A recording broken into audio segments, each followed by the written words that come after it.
Hey, it's political integrity news here, and I did not even see or know about this until I was just looking up what MSNBC had put out, if there's any breaking news or anything else, and I've seen that as of yesterday, there was a White House response. And as you can see from the title, White House calls for tougher gun laws in reaction to the Georgia high school shooting. And we're going to hear in response for tougher gun laws, which, if you didn't already know, we've heard them tout out that they wanted to ban assault rifles in the past. They wanted to ban higher capacity magazines. They wanted a gun registry, meaning that if you are a legal gun owner, the guns you have would be on a public registry to potentially include the ammo you had.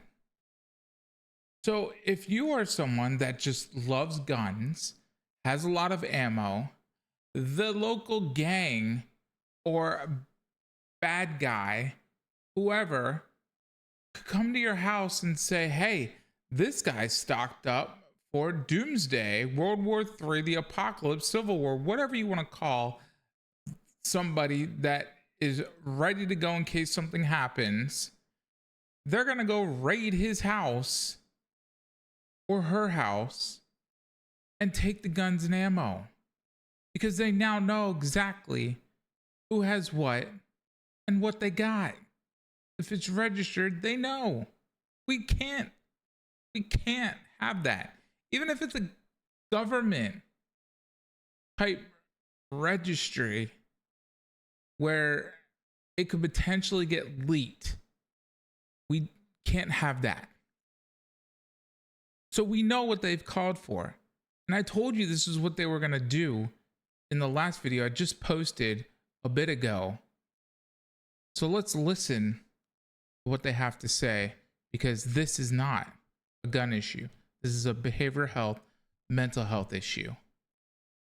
Kids across the country are heading back to school for the new school year. Today is supposed to be an exciting day for students and parents, but instead, we're seeing yet another horrific shooting. Now, as a parent myself, I know the anxiety that comes with sending your kid out into the world every day, living with the real fear of the worst can happen. So please know that our hearts are with those families in Winder, Georgia, who are forced to face this act of senseless violence. I want to let you know that the president and the vice president have both been briefed, and his administration will continue coordinating with federal, state, and local officials as we receive more information.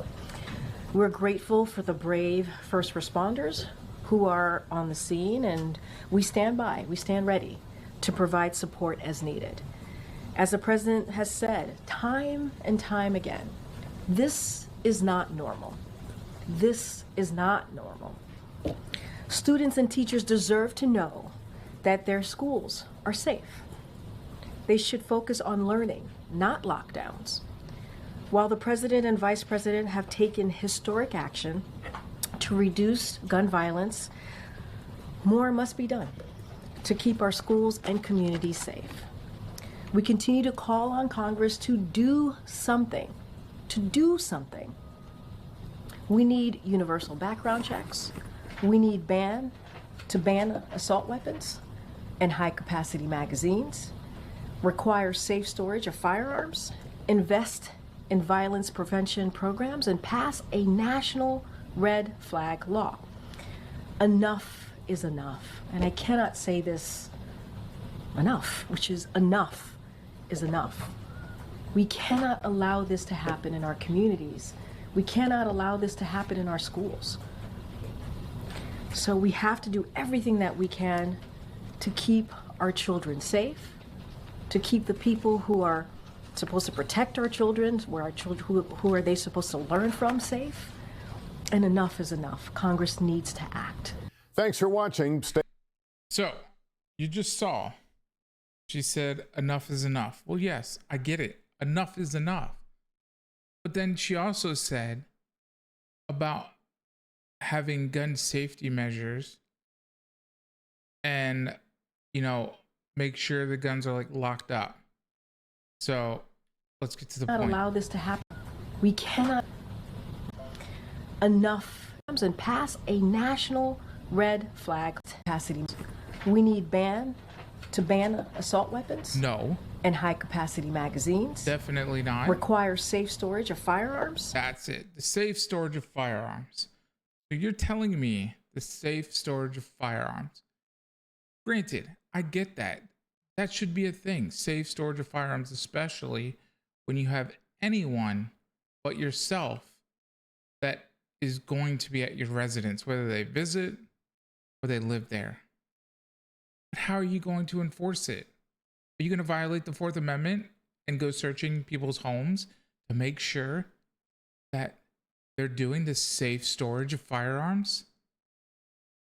Like, no. No. That needs to be everyone that is a gun owner having safe storage of firearms. What you need to be focusing on is the mental health that resulted from this. Help the people to make sure this doesn't happen again. You can prevent this with mental health evaluations. Said it before and I'll say it again. It'll be a group effort twice a year. First semester, second semester for students, and then twice a semester, beginning of the semester, end of the semester. Around those times or in the middle of the semester. Talk one-on-one, mandatory with every student. Because at the beginning, you're letting them know you're there. In the middle, you're figuring out if there's any issues. Anything that you need to listen to them on. Listen to them. Nobody is actively listening to these students. They're doing this because of that reason. It's a mental health issue.